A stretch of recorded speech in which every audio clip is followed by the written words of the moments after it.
Hey guys, I hope you're well. So a few weeks ago I said that I was going to do a video talking about supplements. Should you be considering taking any supplements? If so, which ones, and which ones are scientifically proven to work, etc. I think just kind of coming into the new year, a lot of people are making a lifestyle change or are kind of wanting to get back on track after Christmas and everything. And I've been seeing more and more people talking about which protein powder should I be taking, when should I be taking my BCAAs, that kind of thing. So I want to try and keep this pretty simple, but also informative and with some science in there as well, because that's me. So I've got notes, so if I'm looking down, I'm referring to my notes so I remember to say everything. But before I even get into the supplement talk, I really just want to kind of take it back to basics. So I'm going to put a picture on the screen now, which is the pyramid of nutrition priorities. So if you're wanting to use your diet in order to modify your body composition, so you want to eat in a certain way to gain muscle or lose fat, you need to take this pyramid into account. The most important thing that all of the other components sit upon is calories. If you're eating more calories than you burn, you put on weight. If you're eating less calories than you burn, you lose weight. We'll keep that pretty simple. So the next most important is macros. So the macronutrients, carbohydrates, fat, and protein. So these three macros all contain calories. And by tracking your macros, it's basically just a more specific and more optimal way of counting calories. You've got greater control over muscle building and retention through adequate protein, greater control over energy levels by certain amounts of carbohydrates.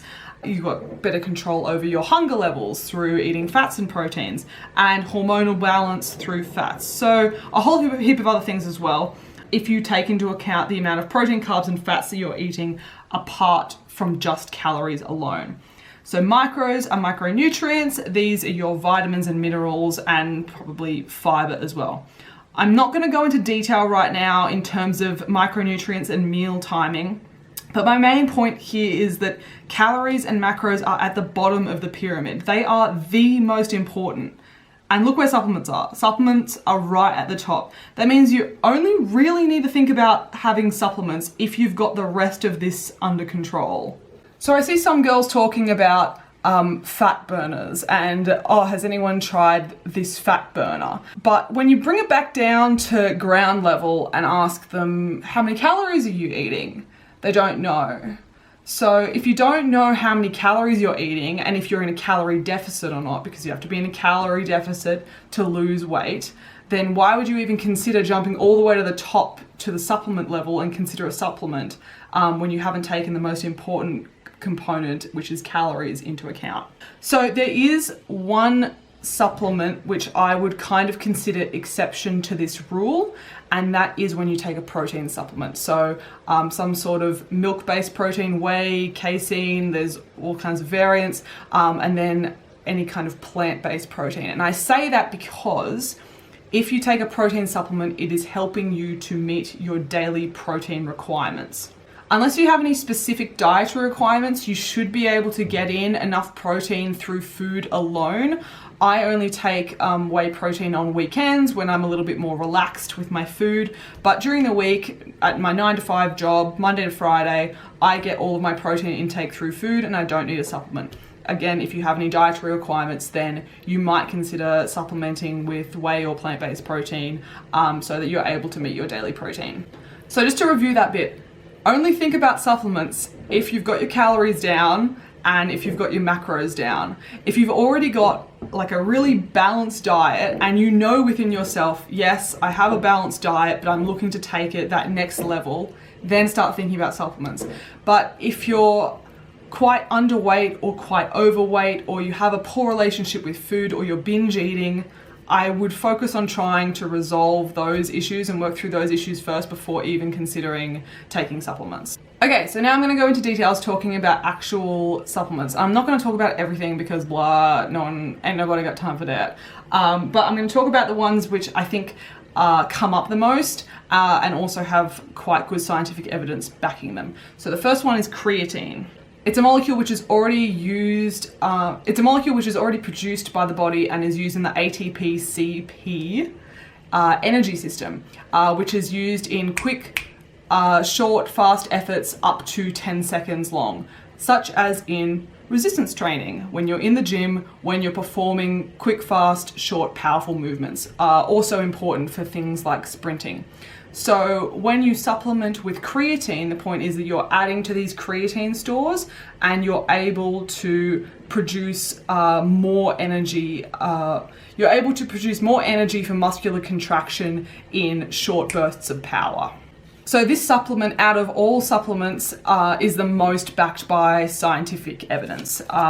In terms of resistance training, it has been shown to significantly increase power in both males and females. It may also increase lean mass, but this could also be due to another factor, which is the fact that taking creatine increases your water retention. So if you are thinking that taking creatine might be able to benefit your training, there's scientific evidence saying that it can. Just make sure that you're prepared to deal with the fact that the scale may go up a bit when you first start taking it, and that's fine, it's just water. Make sure that when you take creatine, you take it with water. Sometimes people just add it into their protein shake, and that you're also staying well hydrated throughout the day. Creatine monohydrate is the cheapest and easiest form to find, and you can just add it in with some BCAAs or a protein shake or water, just get something unflavored. So that's creatine. Okay, so next up is BCAAs, and this is probably the most controversial one that I'm going to talk about. So we'll see how this is received. BCAAs stands for branched chain amino acids, which is 3 essential amino acids. Essential amino acids means that we must get them from our diet and our body cannot produce them ourselves. Amino acids are the building blocks of proteins. So you join a whole heap of amino acids together and it creates a protein. So there's absolutely no doubt that BCAAs are important, but I think what most people don't realize is that we already get them in our diet. Already in the protein sources that we eat, in meat, dairy, in eggs, in whey, if you're having whey protein, there's BCAAs in those. And I think most people think that they have to take BCAAs because they need those amino acids, but if you're already eating adequate protein, you're already getting enough BCAAs. And in terms of scientific evidence, it's hard because I think the jury in general is still out. A lot of studies on BCAAs are often funded by companies which make supplements, and so sometimes when the results point a certain way, it's like, is that really an independent study if it's being funded by someone who has it in their best interests to say that BCAAs work? BCAAs may reduce exhaustion fatigue, especially in those who are new to training, and they can be of benefit for people who are training early in the morning. If you train first thing in the morning and you're unable to get in any protein beforehand, they may be of benefit to kind of reduce muscle breakdown.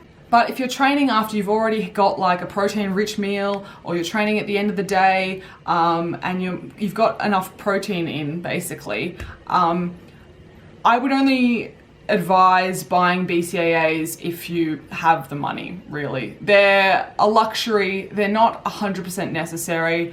It's probably better that you spend your money on quality protein sources, but if you do train first thing in the morning, then they can be of benefit. But yeah, honestly, the jury is still a little bit out. Next supplement is pre-workout. This one really comes down to personal preference. It does work because it has caffeine in it, and we all know that caffeine can do its job. But different companies tend to put like little sprinklings of different ingredients, so it can kind of all come out like a little different way. But honestly, when it comes to pre-workout, I would rather get my pre-workout energy from carbohydrates. However, it is a little bit difficult for me at the moment because I'm in a calorie deficit and I train first thing in the morning. So I don't want to have to get up extra early and have like a big carbohydrate meal and then not have any carbs left for later in the day. And also I am quite deficient on carbs at the moment and deficient on energy. So I have been taking pre-workout before my early morning sessions and it has benefited me. But if you're training later in the day, if you have plenty of calories available, spend them on carbs, spend them pre-workout, and just get natural energy from breakdown of sugars rather than kind of relying on caffeine. However, I do take it at the moment and I really enjoy the My Protein My Pre that I'm having. So personal preference, up to you. Okay, so the next one I'm going to talk about is omegas. You've probably heard of omega-3, however there's also omega-6 and omega-7 and omega-9, I believe. These are, well, omega-3 and omega-6 are essential fatty acids, so like how we have essential amino acids that we have to get from our diet, essential fatty acids are also fatty acids that our body can't produce itself and we must source them from our diet. So omega-3 is important for normal metabolism, and dietary sources include sardines, salmon, tuna, flax seeds, and chia seeds. So when you hear people taking fish oil supplements, they're supplementing with omega-3 only. And so omega-6 is the other essential fatty acid. It's an anti-inflammatory compound and exerts its effects post-exercise to promote growth and cell repair. Dietary sources include sunflower oil, poultry, eggs, nuts, and a heap more. It actually turns out that we get plenty of omega-6 in the modern diet, and there's pretty much no reason that we would need to supplement with omega-6 at all. But in general, people don't really get enough omega-3, and there have been benefits that have been reported when people are taking in omega-3 and omega-6 in kind of like a 1-to-1 ratio. And what tends to happen is people are getting plenty of omega-6, but not very much omega-3, so you're not able to get all of those extra benefits. So if you're not having much tuna or salmon or flax seeds or chia seeds, which, let's be honest, is me at the moment, and probably I would say most people, then yeah, I would say that fish oil or some sort of omega-3 specific supplement is going to be something which could benefit you. But again, it's up to you and what money that you want to spend. Supplements are at the top of the pyramid of nutrition priorities, so really up to you.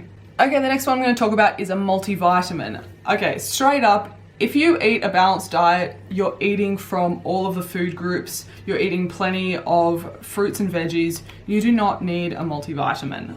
Straight out there. However, if you have any kind of intolerances or dietary restrictions, which mean that you can't eat such a wide variety of foods, then supplementing with a multivitamin is something that you should possibly consider. Also, something which I don't think is often addressed, it's easy for me, I'm in, I guess, a fairly privileged position, but a lot of people can't afford like a really wide variety of fresh produce and fruit and vegetables. And it could be that in the long run, if you are struggling financially, supplementing with a multivitamin is more financially sustainable for you than constantly being able to purchase a wide range of produce. So while I'm always going to say eat a variety of foods, eat from all the food groups, just eat real food, that kind of thing, if you do have any kind of dietary intolerances or dietary restrictions, or you do struggle financially, then yes, I would consider taking a multivitamin. Also something to talk to your doctor about as well though. Okay, so that's all the supplements that I'm actually going to cover today. No, I'm not going to talk about fat burners because I'm not about that life, guys.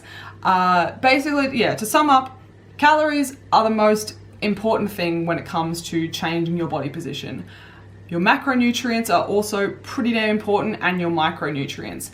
And if you're able to eat a wide variety of foods and eating from all the food groups, then you probably don't need to be considering supplements. However, if you're struggling to hit your protein intake, then yes, I would recommend that you take some sort of whey or plant-based protein. But then when it comes to creatine, BCAAs, fish oil, multivitamins, they're all kind of at your own discretion, and you kind of have to analyze your diet and see, am I eating a wide variety of foods? Yes or no? Perhaps I'm deficient in this area and that can help me. But it really comes down to your own discretion, and really if you're willing to kind of spend the money on it. I would say I would prefer you guys to spend your money on eating a wide variety of foods and getting protein from natural sources, getting your BCAAs from natural sources, rather than feeling like you need to supplement. But if the rest of your diet is on point and you want to take some supplements just to make sure that you're covering all bases, then that's your choice. Absolutely go ahead. As you guys know, I'm a MyProtein sponsored athlete, and I probably haven't done a great job representing them just now because I've gone and said, eat real food, you don't need supplements. But if you've decided that, yeah, your diet's on point and you want to give supplements a go to kind of take that to the next level with your training and body composition and all that, then I'm absolutely going to recommend them. Their supplements have been tested by Labdoor and Informed Sports, which are independent agencies and test for purity and that kind of thing. And their products have done really well in all of those tests. You're welcome to look them up online for more detail. So if you're interested in now buying some supplements, I've put a link in the description box below. And also a 20% discount code for all of January. So there's only like 8 days left of January. Sorry about that, guys. If you're in Australia, just kind of stay tuned. There's going to be a sale for MyProtein Australia over the 25th to 27th for Australia Day. So just stay tuned for that sale. Anywhere else in the world, you can get 20% off. I would really appreciate if you guys use the link and also use the code. The link just helps to support me, continue to bring content to you guys. And yeah, I hope this video was informative. Please thumbs up and leave me a comment if you've got any further questions or anything you'd like me to cover in future videos. Subscribe if you're not already subscribed, and stay tuned for future videos. Thanks, guys.